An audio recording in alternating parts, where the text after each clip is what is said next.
Good evening. It's 6:30 in India, and we are live on Express Expressions, a new initiative to discuss current affairs issues. The bottom line here is fear none, favor none. And today our guest is Mohandas Pai, a man who wears many hats: venture capitalist, finance professional, HR guru, philanthropist. Uh, we'll get him to wear each of those hats as we discuss this issue. Also joining me on this broadcast is Prabhu Chawla, editorial director, and an old friend and veteran And a journalist colleague. veteran journalist and commentator who's seen many crises and many prime ministers. And very fearless, very fearless. Thank you. So, Mon, how would you describe what's happening around the world now? You know, there's the pandemic, then there is the economic aspect of the pandemic. You know, in my own sense, I sort of describe this as well. Francis Fukuyama said, "End of history" in '92 or '93.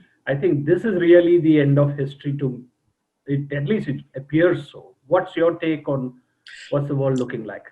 Well, I think it's a 1 in 100-year event. Remember the world in 1914, before the First World War, the age of empires, right? 1918, Russia was gone, Habsburg were gone, Ottomans were gone, the Germans were gone, and here in China, the Chinese emperor was gone. The whole world changed in 4 years. And that led to the Second World War, and the world changed again, right? Now we are seeing a very dramatic change for a very important reason. Unlike the First World War and Second World War, here 150 countries are involved and affected in the local territory. Remember, the war affected maybe 30, 40 countries largely in Europe and parts of Asia. And here 150 countries and all are affected. So it's very global. That was more, in a sense, borderline and in terms of territory management. Here Territory, it is totally intragenous. Yes. But you know, First World War, 16 million died, and Second World War, 60 million died. That changed the world. That's very different. The casualties are not so high, but all countries are affected. And that means that like the global financial crisis with the impact of the United States and UK and parts of Europe, maybe a little bit of Japan, this is something that we have not seen, all right? Second thing very important is expose the flaws in the global supply chain post the rise of China. China now has 24% of the world's manufacturing. China is the dominant exporter, importer, largest forex reserves, etc. And the world's dependence on China is impacted. China shut up in February, March, and manufacturing almost came to a standstill soon after. And the US discovered 92% of its drugs have some intermediaries from China. And that really showed the impact. And of course, Trump was going after China. So now there's a reordering of the global supply chain. And the reordering of the... Here's a question there. I mean, I just wanted to hold your thought. I mean, the world thought that they had a global supply chain, whereas it was actually a Chinese supply chain. Yes. So do you see that changing? Do you see countries like US, India changing? You know, Prabhu is very excited about the Swadeshi pitch that was made yesterday by the Prime Minister. You know, whether that is going to translate into action. But more the global side, do you see countries actually vacating out of China because there are cost implications there? Cheaper goods from China can't be replaced easily. Well, I agree. Cheaper goods can't be replaced, but you must know that wages have gone up 3-4 times in the last 10 years in China. And China is no longer as competitive. It's been going up the value chain. And going up the value chain in chip manufacturing, it has threatened South Korea, threatened Japan. And of course, the United States is very worried about the 2025 plan with AI and everything else. So now the world fears China and does not look to China to deliver low-cost goods. But China is becoming a very sophisticated, high-quality, high-tech manufacturer. So there will be a shift. Low-cost, labor-intensive industries will shift. They already come to Vietnam. They come to Cambodia and Southeast Asia.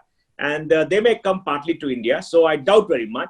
The Japanese were spending $2 billion to shift manufacturing out of Japan. 500 companies, I think, have been identified as national champions, which have to shift. I think that's very important. So we'll see a gradual shift. And China's export-led growth strategy will have to change to a more domestic demand growth strategy, because 55% of China's GDP is run on exports. And that I think has to change. The third big impact is the oil industry. Now, why is the oil industry impacted? Yes, we saw shale gas go up. The US became the biggest manufacturer, and Saudi Arabia, Russia kept the price by cutting production, and therefore America benefiting. And now demand has come down from 100 million barrels a day to 70 million barrels suddenly. And when they tried to cut production, Russia did not play ball. Saudi Arabia cut production, increased production. And now they said they'll cut 9 million. We don't know whether 9 million is adequate for the next maybe 24 months. So I think... No, the demand fall is 30 million and the cut of 10 million is not even enough. Yeah, but some of the demand may come back, but economies are very deeply hurt for the next 2 years. I'll give you some numbers as we go along. And I think that's important. That means for the next 2 years, oil demand may be less than what it was last year. Now, this has a repercussion on the Middle East. Saudi Arabia is drawing down its reserves. They got a budget of $85. Now we've got Venezuela gone, Nigeria gone, Iraq is getting deeply hurt. So politics in the Middle East is going to be deeply impacted. And even America, the oil industry is coming down. If oil stabilizes at $35, $40 to a barrel, they're just about less than break even. So we got to see the repercussion. But the fact remains that the oil industry, which is a $4 trillion industry today, $4 trillion industry, is getting deeply hurt. And that has repercussions globally. So I get that. A lot of this concerns also state finances, how governments are financed and how countries will sort of support their program. But for the John, Johnny or Janardhan in Bengaluru or in Noida, I'll come to that. What interests them is how does the world I'll come to that of technology change. I'll come to that. I want you to put your hat on as to whether work from home is for growth. I'll come to the Shankar. I'll come to that. Let me finish this global story, then we'll come to that, because I think it's important for us to know. Now look at travel, tourism, hospitality, which is probably the largest industry in the world and the largest employer. All around the world, devastated. International flights, we don't know when they'll start. National flights, we don't know when they'll start. Tourism, are you going to travel to Bali now and sit on the crowded beach? We don't know. Are you going to go to a restaurant in your hometown? We don't know. And all around, mass employment has come. But the service industry is devastated. Until we find a solution to the COVID or a vaccine, that is going to remain, hurt very badly. And then, because of all these, let us look at the impact on global growth. We just got some data. The US is down about, 4.8%. The whole of Europe is down 3.8% last quarter. UK is down 2%. Japan is down. China is down 6.8%. Japan should be down some 3 to 4%. And for the whole year, IMF says the world GDP, which was growing 2.5-3% on $82 trillion, could be 3% down. I believe it could be 8 to 10% down.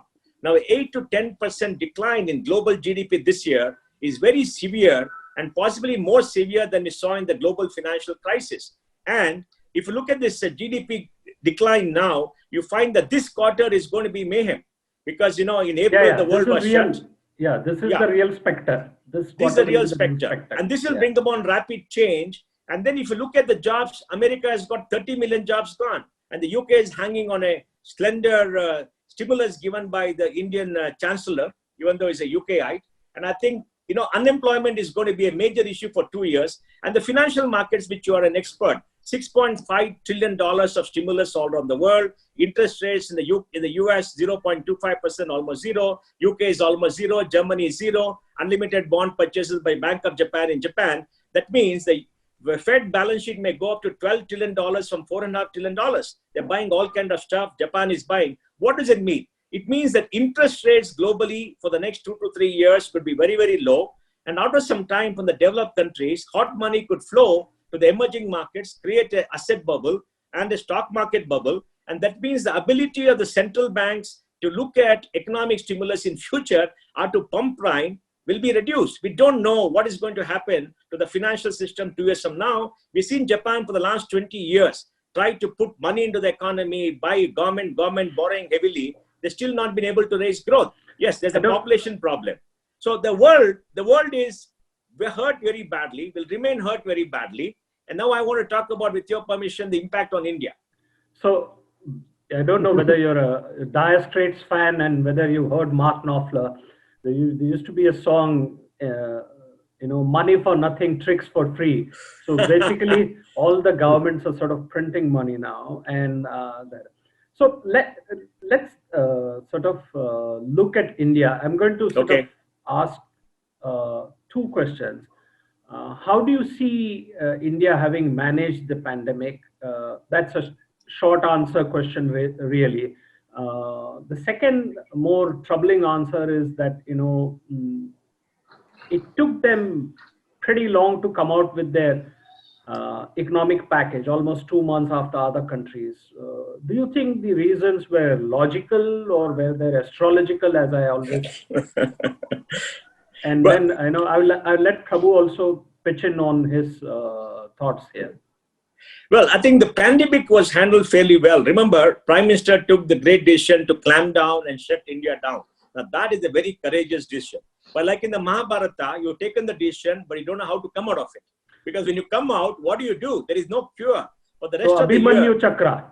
Abhimanyu Chakra. So we don't know what is going to happen. Now there has to be a political consensus. And today, all chief ministers, barring one or two in the east of India, are very scared to come out because they don't know what is going to happen. And in Maharashtra, the chief minister is telling the prime minister to take decisions. And now we have to localize decision making. But I think it's done a very courageous thing. We have now the experience of handling this. We have the experience. We have created capacity. We have created testing ability. We have trained people. We have put in money. So the ability to handle any adverse fallout of the pandemic, the capacity has gone up tremendously. Prabhuji, you want to add here before I go to the economic impact? So you moved from some place to another place. Suddenly from Toronto, you came down to Bangalore. I was just discussing. So I was just thinking that you spoke so much about what others are doing. So in that context, I would like to put this question to you because you have been talking about it on your Twitter handle and everywhere else. You talk about trillions being given by various governments from UK, by Indian son-in-law who was he's the finance minister of UK now. But do you compare that packaging with Indian packaging?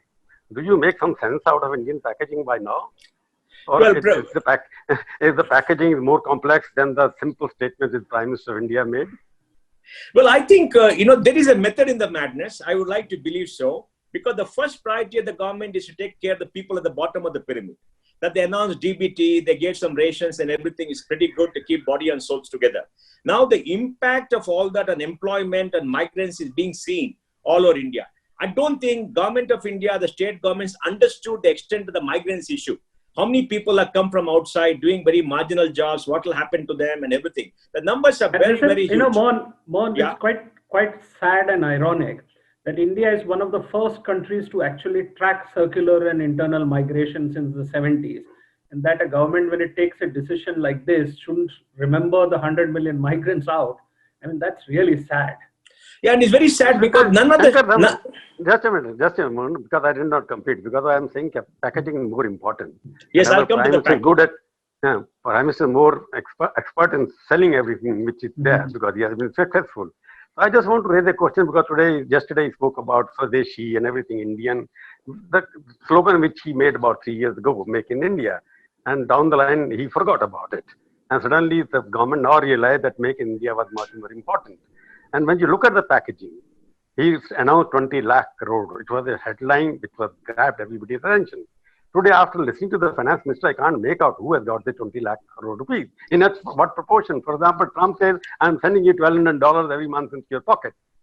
In London, everybody says, I've sent so much of money, everybody's getting 2,000 pounds every year there. Here, I don't know what I have got and what you have got. There's such a complexity, a babudam, the bureaucratic language of the package is made very good. So don't you think that whatever he announces, bureaucracy converted into a maze of complexities? And I've got a message from now. Somebody sent me various messages. Can you make anything out of it? I said, I am still thinking what is going to happen. Why there is no state packaging? Okay, real estate, for example, we are reducing interest rate to all the real estate by 3%. We are giving so and so income tax. No, nothing for the middle class. I think whole point, anything that which you can say, okay, these are the 3 points. I only load 20 lakh rupees, 20 lakh crore rupees he has given. But I don't know where it goes, how will it go, because I don't see anything there. Don't you think there has to be some simple language that the Babus should be told how to convey? Well, Prabhuji, my view is we have to wait another 4 or 5 days before we pass judgment. There's already a 1.7 lakh crore done stimulus to the bottom of the pyramid. Today, a 4 lakh crore was given.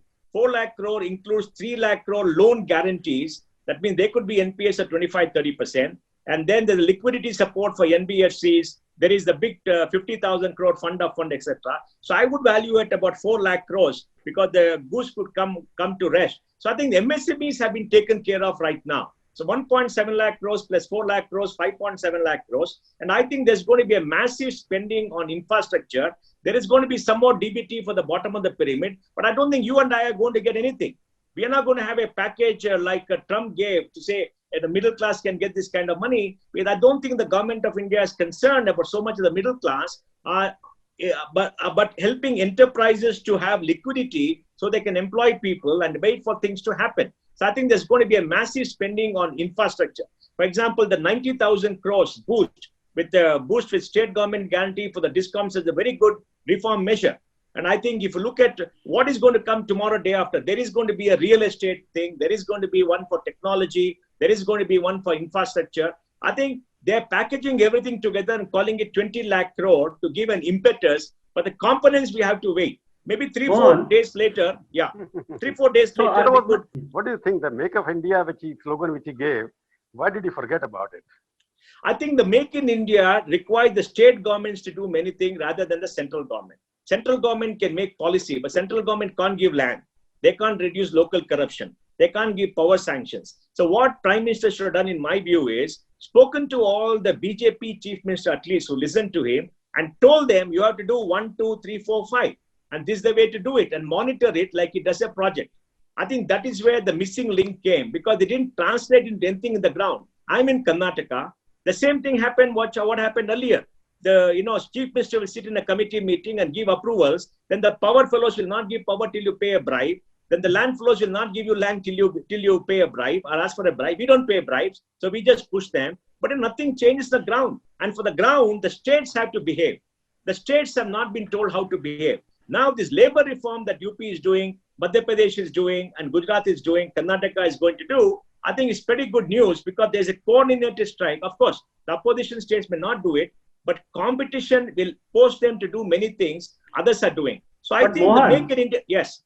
Mohan, this labor reforms, I just wanted to interject that. The labor reforms are less labor reforms and more insolvency reforms. No, I mean, to protect the enterprises from going bust, you allow people to sort of retrench. That's fine. But the real labor reforms that are required as the world is changing, you will require people to be employed by hours, by weeks, by months and seasonally, depending on which containment zone you are or your workplace is or what you might pass through. I mean, there are parts of India where you can't go from red to green or rather green to green without passing an orange or a red zone. So those reforms are one thing. The other thing about these packages, I found two interesting things. One is the equity support to MSMEs. Although 10,000 crores fund of funds is really small, as they say among Kosuru. So, but the thing is that the governments, in state governments and central governments, owe people almost 90,000 in income tax refunds.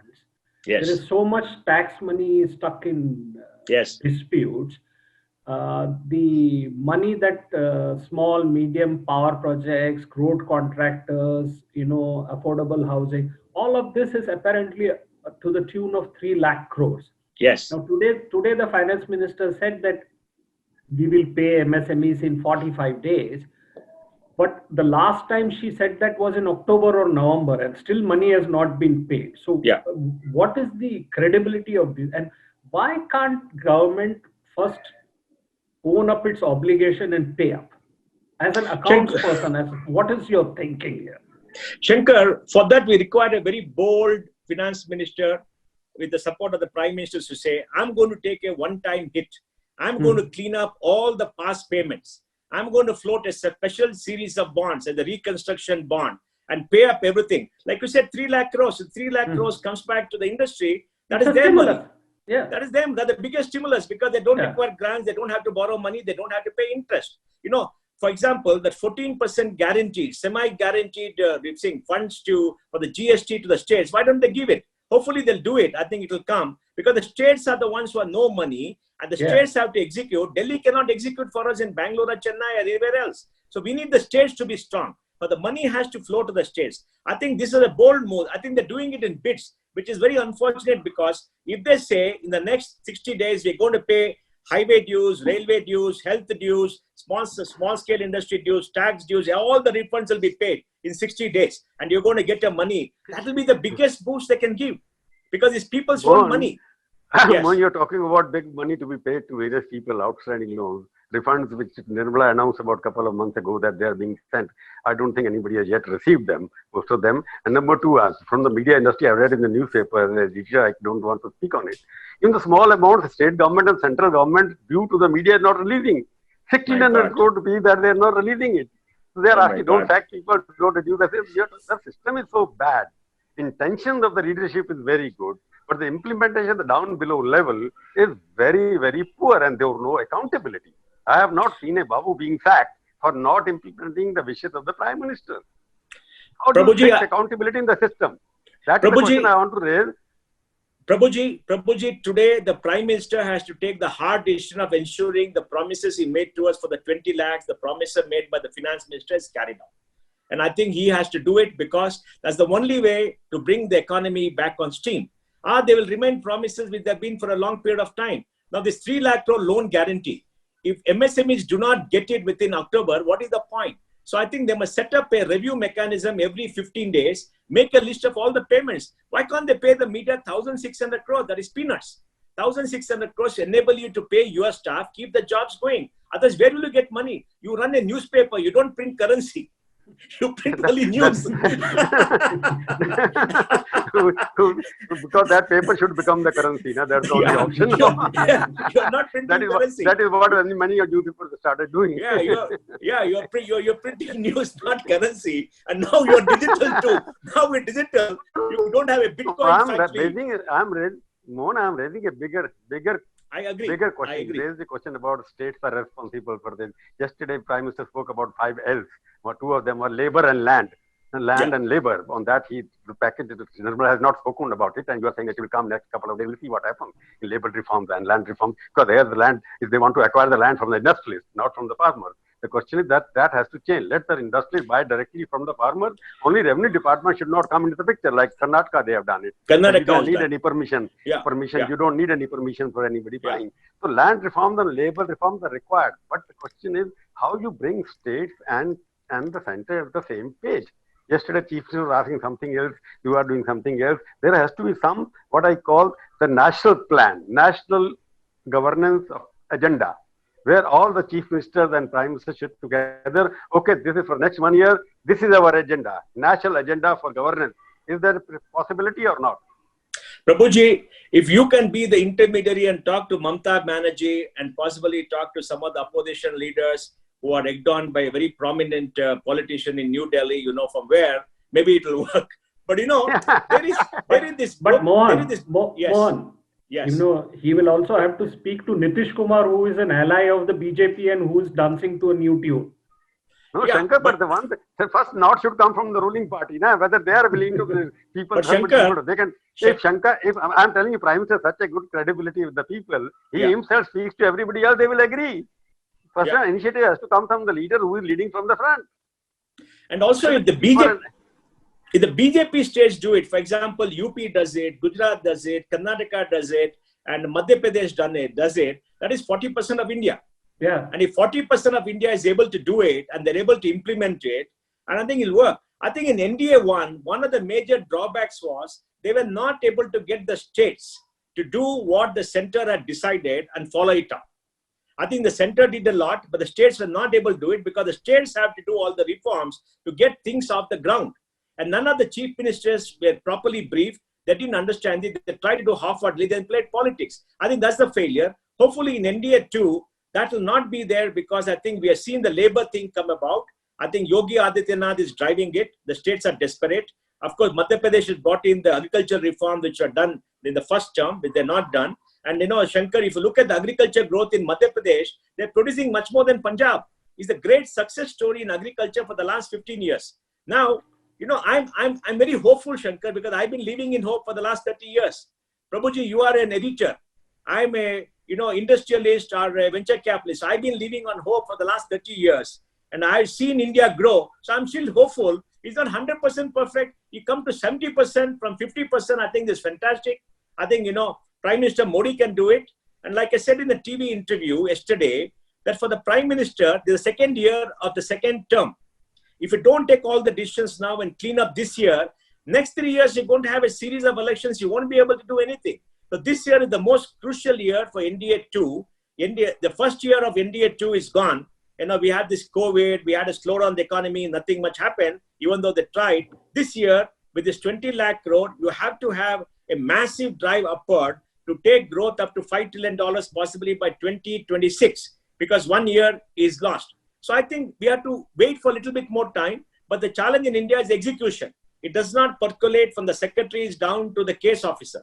The case officer does what you want. They're beyond control. In the income tax, Shankar, you must have known, in NDA 1, the disputes went up from 4.5 lakh crores to 9 lakh crores. And Jaitley promised us end of tax terror, but tax terror increased because the disputes increased to 9.5 lakh crores. They have a 9.5 new... lakh crores.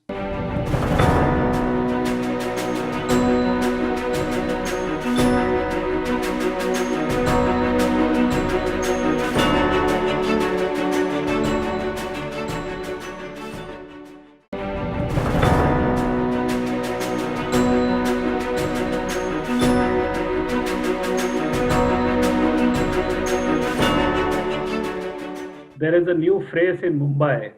I'm sure you heard it. We have direct benefit transfer, and then we have targeted tax transfer. So officers are shifted, officers are appointed. The tax department is an unholy mess, and I don't know if this government or any government can fix it. I'm compelled to sort of agree with Dr. Subramanian Swamy that maybe the income tax should be just abolished. It might remove one large chunk of corruption from the country. Yeah, but I would like to ask some questions. You put very rightly that there is a time, this year is the only time, or second year of this government is the only time where we can do something very important, rigorous implementation of it. As a person who is quite aggressive and vocal about your support to the current establishment, and can you tell us in simple language 5 steps which he should take, which I can understand, an ordinary person can understand, not in the language in which most of the Babus speak? Okay, let me say this. First important thing is get the trust of the income taxpayer by saying within 30 days after filing your return, you'll get your tax refund. No questions asked. The IRS in America does it. They send you the check. They don't complete the assessment. Then they pick up for audits. And if you cheat, you go to jail. So very clear. Don't hold it up for 1 year and 2 years. That's one. Second, don't give a target for the tax collector. Because you give a target for the tax collector, he will call you, say, I got a target. I'm going to add 500 crores to your income. And you pay. Then he say, go and appeal and you win. He doesn't care. So don't give a target to the tax collector. Jaswant Singh didn't do that. Jaswant Singh was the only finance minister I know for the last 25 years who didn't give a target and tax collection went up. The third thing what I will do is, I will look at the track record of all the assessing officer and see whether their assessments have been overturned in the tribunal, in the High Court, in the Supreme Court, and I'll take action against them. I'll put it in their confidential reports that this person does perverse assessments, and I will take a disciplinary action. That's the third thing that I will do. And the fourth thing I will do is, I will reduce the appeals that I do. So I will respect the decision of the tribunal. I'll respect the decision of the High Court and the Supreme Court that done it. But for the Supreme Court, I think the limit is now 5 crores. Why can't we make it 100 crores? Listen to the High Court. Today, Prabhuji, what happens? The commissioner takes 2 years, tribunal 3 years, High Court some 8 to 10 years, Supreme Court 5 years. It's 15 to 20 years. And the tax officer would have retired. For example, you've seen this perverse retrospective amendment for the Vodafone case. It is wrong. It is illegal. Supreme Court has said in the earlier case you can't do it. They still haven't got relief. And now Kane is in trouble because, they appel claim. This is gross injustice. You cannot do it in any civilized country. Now at Infosys, I filed tax returns in 40 countries. But let me tell you, India is by far at the bottom because this department is out of control. They can do what they want. And India is the only country in the world where the assessment system is broken and the tax appeal system is broken. Both are broken. The justice system is broken and the appeals and the assessment system is broken. If both are broken, you have no hope. Our only hope is Prime Minister will do something by doing these 5 things. If he's able to do all these things, I think we can see a sea change. Related. I'm talking about a macro level. I understand. I understand. Tell us 5 different steps. For example, my suggestion would be abolish IAS from this country at all. There's no need for IAS officers. Do you agree or You're not? very radical. You're very radical. Do you agree or not? No. I technically agree with you, but I think, whether it's feasible. Professional like you can join the government as secretaries or advisor or in cabinet, like Trump Exactly. chooses his own person. Why not that kind of official? You have 30 secretaries of the government of India who are chosen by the Prime Minister. Yes. It's like the president of the United States does it. Prabhuji, one important thing Trump has done, he has cut 30% of regulations. Administrative reform this country have not started because of that. Agreed. Things are I agree. right. First commission was appointed by Morarji Rai. He addresses the first Administrative Reforms Commission. That report is still lying after 50 years. And after the Vippa Moili was appointed, his report has nobody has read it. Nobody has read it. I want your reaction. How come the number of secretaries to the government of India goes up by 10% every year? Because for the simple reason of political leaders are not in control of the country. You see, in most countries, the political leaders dictate policy. Here, who dictates policy is the bureaucrats. And the ministers are at the mercy of the bureaucrat. Let's be honest about it. Look at all the ministers in the NDA, barring Prime Minister, barring 4 or 5 ministers. Are the others able to push the secretaries to get what they want? They're not able to get. I'll tell you a story. We went to Jaswant Singh about the Bangalore airport. Narayan Mantri went there. The secretary came and told him, no, this can't be done. He told him, you write whatever nonsense you want in the file, I'll overrule you. I want to do it. And they did it.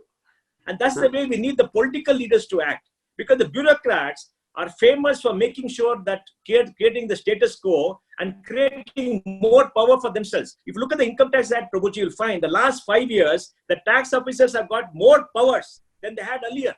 Instead of reducing the power, they got more powers. They can arrest you. They can do what they want. They don't have to go to court to get a warrant. Now we're all living in fear.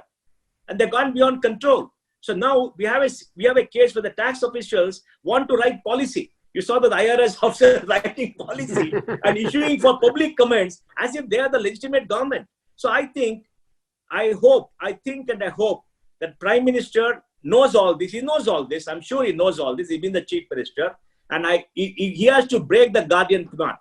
He has to make sure that the power lies the political executives. They take the decisions. The bureaucrats tell them out. And they have to be very clear what has to be done. They have their manifesto. They have to do it. They have a political they've had a political opportunity for now 5 years. Earlier they were ruling on 19 or 20 states. Even now they're ruling in 15 states. They've got 300 MPs. I think over 2,000 MLAs. The Prime Minister was the first person to speak of Team India after Nehru. Yeah. And now this is the opportunity to actually to actualize that idea of Team India. Agree. And this is simply baffling, mystifying as to why, despite having power in 15 states, you can't make the second generation reforms happen.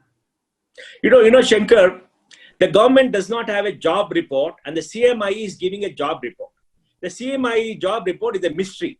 I don't know how unemployment can go up from some 7% to 26% in 1 week or 2 weeks, and how is able to collect the data to say it is 26%, then suddenly comes to 22%, goes 27%. It could be in the absence of alternate. Exactly. Now the government doesn't have anything. You got MOSPI. You got the Provident Fund, data, the ESI data where people pay a subscription. That's for the formal employment. You can use big data to find out the informal employment. They don't even make any attempts. I worked with Pulak Ghosh and Soumya Ghosh for 3 years in NDA 1, along with Nupendra Mishra and the PMO to create the reports. And now the PF is giving out a monthly report. At least something is coming out. But the MOSPI just refused to adopt it and accept it. They want to go by surveys, those thin surveys all over, based upon a 30-year-old model when big data, databases, everything's available. Do you know, Shankar, that don't you know the total number of government employees in the country? State and central government. State and central government employ 2.5 crore people. You know that? 2.5 crore to 4. Mohan, you run you know about education and educational institutions. I have been asking governments in India and Prabhu knows this since Vajpayee's time, for 20 years I've been trying to figure out how many graduates actually pass out of India. The exact Well, number. You will only get an enrollment figure. You will never get a pass figure. no, there is 90 lakhs graduate every year. The figure is available. It's come out in the last 3 years, Shankar. I'll send it to you. I made a study. It's called the Human Capital Report. They got it. No, but I don't know whether it's correct, but 90 lakhs is the figure. that's the point. That's the point. We all have our estimations, but Government of India should be able to tell you how many commerce graduates, how many arts graduates, how many science graduates. Shankar, you know this. If you are the leader and you tell your people below that I want data, very soon the culture will change. Now tell me, which minister, when he signs on the file, said, I want data, give me the data, give me this data, give me that. I know Prime Minister asked that because I have dealt with some issues, but other ministers, we should ask them, give the data. Now we should be a data-driven country. We should have a year-wise calendar for all data to be released, and the data has to be authenticated. It has to come from databases, not the surveys. And the surveys which they do are ridiculous because, like this labor survey which is being done, it is being done based upon an old metric which is 30 years old. They're not revised it because Dr. Pulak Ghosh had a look at that. Mohan and Shankar, we'll go into little more broader will drive. We have gone into very micro thing. Yeah. But I'm suggesting you from 91 onwards to 2020, now to almost 9 plus 29 years, you had started a model, reverse economic reform, which all of you at that time and now also support. That was basically supply-led model reforms that you created more and more and more and more supply, and services sector was the beneficiary of that supply chain. Yes. And 55%, India is the only underdeveloped or developed country which has 55% of GDP coming from services sector, which was the imbalance in the economy with no economics that taught us when we were studying economics. We were told there are certain stages of growth from the agriculture to tertiary. Tertiary is the last one. So what I'm saying now, that was supply-led mass. Now in the COVID, it experience is very clear because the supply is only in terms of services constitute 55% or 57% of the GDP. And it is vanishing in the air. The services is a sector which is not visible sector. So therefore, our model is now the time is where you have to demand-led model or not. We ignore agriculture. There were no reforms in agriculture. Manufacturing was not giving any impetus. Everybody is getting tax concession from starting more airlines, more of services, technology. That was good. I am not going against them. But there was a course correction. The supply chain, India is now suffering because you are saying we are not selling scooters. But why did you establish scooters which can't be sold 3 years later? I am not selling car. Who asked you to have a supply chain which is not incommensurate with the rising income of the lower middle class? How many people can buy cars? You have added so much capacity. Same people were replacing car after car. No people were not buying. Excess capacity was created to sustain that excess capacity supply chain. All the reforms was created. Tax write-off, tax concession, 1,25,000 crores of income tax concession was given. Don't you think the money which was gone to sustain an artificial excess supply, money should have gone to created demand so that the supply can also sustain? Prabhuji, you are perfectly right. The biggest flaw in economic development is we have not promoted labor-intensive industries. Look at what China did after 1978. They opened up agriculture. Then they opened up the areas around the coast for labor-intensive industries, allowed the globe to come and create industries which employed a whole lot of labor. They used the taxes from that to build the supply chain infrastructure. Then they incentivized industry to go into capital stage industry, build a more modern steel plants, build more electronic assembly and sophisticated work, etc. And they graded it out. Now, what have we done? We have gone from stage 1 to stage 3 for services without taking care of labor-intensive industry. Now, our capital-intensive industries are quite fine, but they don't give jobs. We are a labor surplus country. In a labor surplus country, what should you do? Your policy should promote employment. Your policy should support labor-intensive industries. Look at garments. This year, I think Bangladesh was expected to export $50 billion of garments. Now, India's export this year could be maybe 25 billion. When Bangladesh was 1 billion, we were 10 billion. Bangladesh has overtaken us, whereas we are still lagging behind. Why is that? Because you don't have a proper labor policy which is flexible. You are not built the kind of infrastructure that's required. Bangladesh takes our yarn, takes our cloth, stitches, is the largest garment exporter in the world. They got 4.5 million or 5 million employees. And sells the garments in India. And sells the garment in India. And they do it much better than anybody else. Why can't we do it? Why can't we have the labor-intensive industries in UP? Why should it be in Bangalore? Why should it be in Delhi? Why should it be in Bombay? Why not in UP? Why not in Bihar, which are labor surplus areas? Now in the migrant crisis, you're seeing enormous amount of people come from Bihar, UP, Madhya Pradesh, and West Bengal because there are no jobs there. There are no jobs, and they come down south where there are jobs. In the south, there's a shortage of people because we got manufacturing, which is capital intensive. We got a large service industry, and the per capita income is 2,50,000 crores, 50,000 rupees a year. In UP, is 69,000. In Bihar, is some 49,000 after 70 years. So look at the failure. I agree with you totally. That's why today we need to focus on labor-intensive industries in the labor surplus states to take care of people who are coming off the land. We need surpluses for the farmer by connecting the farmer to the markets to making sure that he gets the money to improve the quality of life. And like you said, Prabhuji, this will improve the demand. This will improve the demand because when people get decent wages, they have some surpluses, they will consume, and the demand will come up. So I think we need a major change in our policy. Mohan, yes, sir. Some of the people may not like it bringing the Nehru name again here in this concept, but you are thinking about it. Let the industry go to UP, let it go to there. It means Jawaharlal Nehru model of having big industry in the jungles of Bhilai and whatever. That policy should be adopted. Why people are allowed to open industry next to Bombay, next to Chennai, next to Delhi, next to this place? Why don't you follow the Nehruvian model of shifting the all big industry where there's no airport at least? Let the airport be built like Jamshedpur. Tata built the airport there and started. You see, therefore, why don't you create new industrial hub rather than allowing everybody to live next to the bungalow and have an industry also next to 5 kilometers away from there? See, what I would do is I would declare 500 districts of this country, which are the poor districts, close to the big cities, as SC does, and give them a 10-year tax holiday for a specified list of industries, labor-intensive industries. I would do that. I would do that because, I will incentivize labor. I want more jobs. I want more jobs. Now, look at the SEZ policy, Prabhuji. What is the SEZ policy? You go take 100 acres, you become an SEZ. Why can't you follow the China policy of having an entire district? Take the entire district. That is closed now, yeah. After that, 1 acre became the SEZ. 1 acre become an SEZ. No, you see, we need to think. We need to think very differently. See, our problem is we are a labor surplus country. We are a capital short country. India is the only country in the world where under the Income Tax Act, we incentivize capital intensity, not labor intensity. If you employ thousands of people, there are no tax breaks. But if you put plant and machinery, you get huge amounts of depreciation, investment allowance. Why are we incentivizing capital when we have to incentivize labor? Because for us, the biggest problem is labor surplus.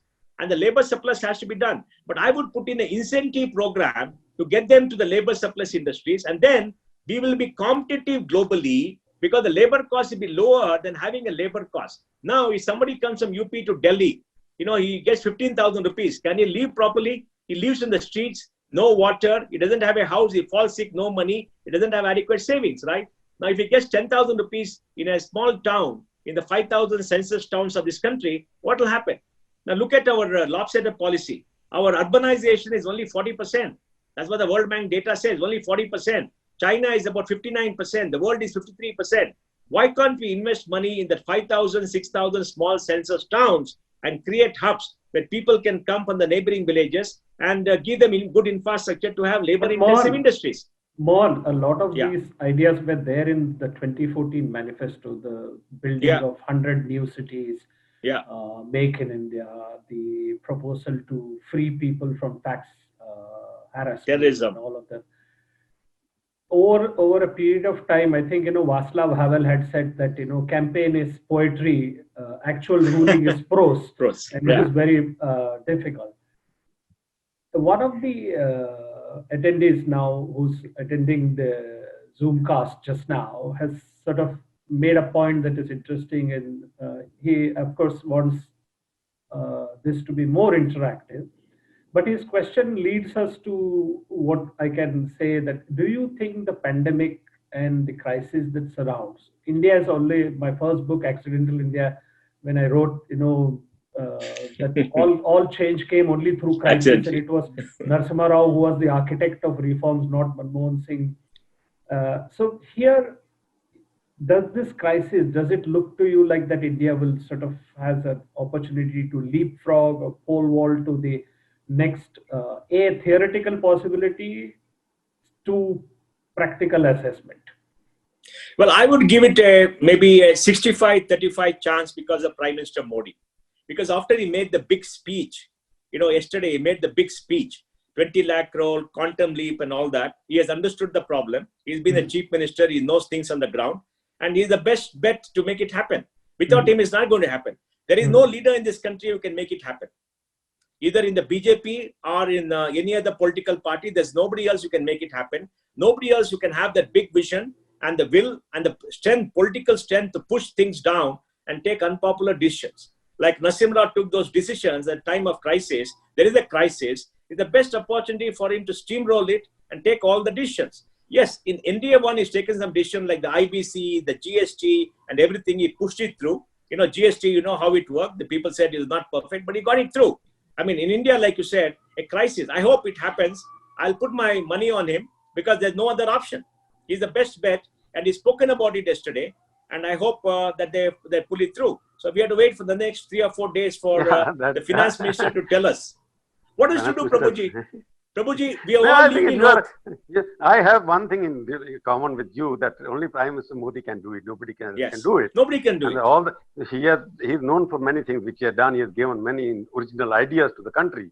But on economic ideas, I am still waiting to hear from him that this is what, like as you rightly pointed, Narasimha was remembered for economic reform. Vajpayee would be remembered for connectivity because he made the connectivity of India possible. And Modi made India self-confident in terms that we are a global leader now. But beyond that, we had to hear from him one big idea. Hey, Mr. Modi, who pulled out India out of pandemic and made it a global economic power. Because he has promised so many things. By 2024, our income will double, farmers' income will double, we will have so many crores of houses, which may not happen now, but he has to deliver. And he's a man who can deliver if he wants to. Yeah. Because next acceleration, his perception is very good. Now the time has come for him to perform through his team. And his team is not performing. He is the only leader. He can get rid of the non-performers and give us India new leaders. Yes. For example, in India one, he cleaned up India, right? He cleaned up India substantially. The IBC and his NPA, he cleaned up India, right? He put corruption in the back seat. There's less corruption now. There's less corruption now. Less corruption now. Now is the time to grow India. Because you have cleaned up India, you have to grow India. And for growth India, this is a perfect time, a crisis, like Shankar said, a crisis. In a crisis, you can push through decisions very easily. And he has given the clarion call. So we have to wait and see. And we have to push. We have to work with him to make it happen. But like you said, he's the best for the future. Just imagine, Prabhuji, if Prime Minister Modi is not there, which other leader can take India forward? Does anybody have a view of the future? I mean, what a sad country, isn't it? Shankar, what a sad country. I think we should wrap this Zoomcast on that note, that there is Corona and then there is Tina. And there is no alternative seems to be the recurrent theme in Indian. There's a Tima. There's a Tima. There's no alternative to Modi. Modi is the alternative now. Modi is the alternative. Tima is the factor now. But Shankar, Prabhuji, it's so remarkable the kind of support Prime Minister Modi has. Today I was seeing a video. 2 young people are going somewhere, I think, from Delhi to Bihar or something. They walk 700 kilometers. Saying, हमको तंग नहीं करना चाहते मोदी जी को, वो देश को they want to देश को बचाएंगे. Look at that thing. As ordinary people, they're suffering, but they're saying we don't want to trouble him. We don't blame him. Look at that. What kind of support? It's unbelievable. I don't think Indira Gandhi had that kind of support. I don't know. You'll know better. This is the last time for him that to prove himself. He has proved himself many times, but this is a crisis in which Modi will emerge, hopefully, as a winner again. But he has to prove himself. New ideas have to come. Thank you, Mohan. Thank you. Thank you, Shankar. Everyone. Thank you. Thank you, everybody.